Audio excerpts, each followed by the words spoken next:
Good morning, नमस्कार आप सभी को।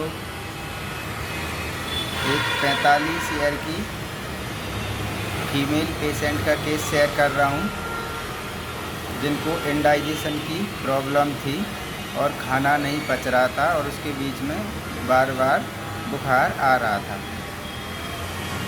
पेशेंट ने आके जो बताया, पेशेंट ने आते से ही बता दिया। मैंने किसी डॉक्टर का नाम लिया, डॉक्टर को दिखाया है, उन्होंने बोला सॉइलिंग है, फिर उनने 10 दिन की दवा दी थी, वे खा ली। अब मैं दोबारा उनके पास जाती तो आपके पास आ गई। मुझे डेंगू हो गया तो उसके बाद लीवर में डैमेज हो गया, खराबी आ गई। उन्होंने बोला है कि लीवर में सॉइलिंग है मुझे, और मुझे भी सॉइलिंग टाइप की लगती है। खाने के बाद बहुत ज़्यादा बुखार लगता है, खाने के बाद पेट में बहुत ज़्यादा दर्द भी होता है और गैस बहुत बनती है। अच्छा, और पक्का खाना तो खा ही नहीं पाती। ऑपरेशन 20 साल पहले लेफ़्ट साइड बॉल का ऑपरेशन हुआ था। अब तो आप तो ये बताओ कि आप कर पाओगे भी ना। नहीं बुखार नहीं बाहर दिखाएं, सॉरी बुखार बोलिए, नहीं बाहर दिखाएं, नहीं आपके भरोसे बैठे रहें। मैंने पूछा और बताओ, मैंने रिपोर्ट का कुछ बोला था कराने का। रिपोर्ट तो हम तुरंत करा लाएंगे, बिल्कुल रिपोर्ट की चिंता नहीं, रिपोर्ट तुरंत करा लाएंगे। भूख कम लगती है, प्यास बहुत कम लगती है। पानी मैं बहुत पीती हूँ, क्योंकि सब बोलते हैं पानी फ़ायदा करता, तो खाना नहीं करता तो खाना खा नहीं पाती, पानी ही पी लो। और दलिया पोहे खा लेती हूँ। पेट दर्द कम करता है उससे, दलिया पोहे से।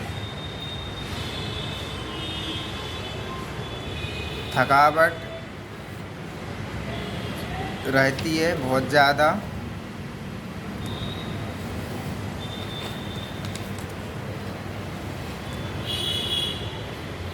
मैंने पूछा और बताओ कैसा क्या है। मैं मेरे पापा के पास साथ रहती हूँ और भगवान का पूजन करती हूँ। मेरा डिवोर्स हो गया। आप तो ये बता दो, ठीक कर दोगे तो दिखाऊं, नहीं तो मेरे पास फालतू टाइम नहीं है कि मैं बार बार चक्कर लगाऊं डॉक्टरों के, नहीं तो मैं कहीं बाहर दिखाऊं। मुझे देसी दवाओं पर भी विश्वास नहीं है। मेरा नेचर तो स्पष्टवादी है, मेरा विश्वास भगवान पर है और किसी पर नहीं है, चाहे कोई होए, स्त्री होए पुरुष होए। झूठ साँच मुझे पसंद नहीं है। आप मेरा इलाज फ़ोन से ही कर दिया करें, मुझे आना जाना भी पसंद नहीं आ पाएगा। ये पेशेंट ने बताया था, पर पेशेंट की मेडिसिन मुझे बहुत जल्दी समझ में आ गई थी, तो ज़्यादा मैंने पेशेंट से कुछ पूछा नहीं। पेशेंट के जो रूब्रिक लिए थे वो पहले मैं सुना रहा हूँ। Egotism, extravagance, delusion, injured being injured, indifference, everything to delusion, wealth of, religious talking, religious mania. Religious talking के आगे रूब्रिक कुछ और है, वो मैंने अभी मुझे याद नहीं आ रहा क्या है। तो ये इस पेशेंट के रूब्रिक लिए थे और सुपरस्टिशियस भी पेशेंट का कहीं ना कहीं आ रहा था रूब्रिक, पर वो मुझे कन्फर्म नहीं है, मैं उसको नहीं लूँगा। तो ये पेशेंट के जो रूब्रिक पे पहले डिस्कशन करते हैं।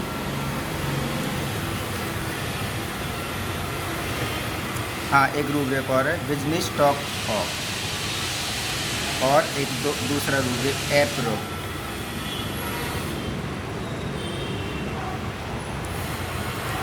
तो ये रूब्रिक कैसे लिए वो पहले रूब्रिक को समझ लेते हैं। मैं तो इस केस पे मेडिसिन 2 रूब्रिक के आधार पे गया था, religious talks, religious mania, religious फैनाटिज्म।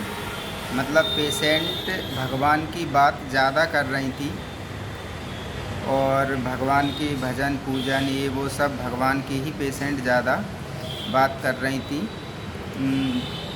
4-4 घंटा बोले पूजा करती हूँ, और किसी से मतलब उनको मतलब नहीं, सिर्फ़ और सिर्फ पूजा पाठ, 24 घंटा पूजा पाठ और 24 घंटा पूजा पाठ की ही बात। तो यहाँ पे एक रिलीजियस मैनिया और रिलीजियस, क्योंकि पेशेंट सिर्फ माला पूजा पाठ के अलावा उसे किसी से कोई मतलब नहीं था। तो यहाँ इस रूब्रिक दूसरा यहाँ पे रूब्रिक लिया था, indifference everything to delusion wealth of. आप तो बता दो हमें, नहीं तो हम बाहर दिखाएं, रिपोर्ट वगैरह हम तुरंत करवा लाएंगे, कोई दिक्कत नहीं है। और आपसे होए तो ठीक है, नहीं तो हम इंदौर जाएं या कोई बड़ी सिटी का बार नाम ले रही थी। तो delusion wealth of, extravagance, pain बहुत ज़्यादा होता है, दर्द बहुत ज़्यादा करता है, गैस बहुत ज़्यादा बनती है, और चीज़ों का बहुत बार बार बहुत ज़्यादा का इस्तेमाल कर रही थी, तो एक्स्ट्रा वैगेंस लिया। ईगोटिज्म कि आप तो ठीक करो तो ठीक है, नहीं हुए तो आप बता दो, और मेरे पास फालतू टाइम नहीं है। तो इस तरीक़ा की बातें पेशेंट कर रही थी। अब फालतू टाइम किसके पास है, किसी के पास नहीं है। तो यहाँ पे रूब्रिक लिया ईगोटिज्म। डिल्यूजन इंजर्ड बीइंग, बुखार, इसने हाँ एक चीज़ और बोली थी कि जब बुखार आया था उसके बाद से उसका इलाज करवाया, और ये इसके बाद से ही मेरी ये लीवर में डैमेज हुआ, लीवर में सोइलिंग आई। तो यहाँ पे इंजर्ड बीइंग लिया था रूब्रिक। ये जो पेशेंट की रूब्रिक लेने के बाद मेडिसिन आती है सल्फ़र। सल्फ़र देने के बाद इस पेशेंट को भूख खुल गई, पेट में दर्द हो रहा था वो चला गया, नींद भी नहीं आ रही थी वो भी आने लगी, और इसका बुखार आना टोटली बंद हो गया।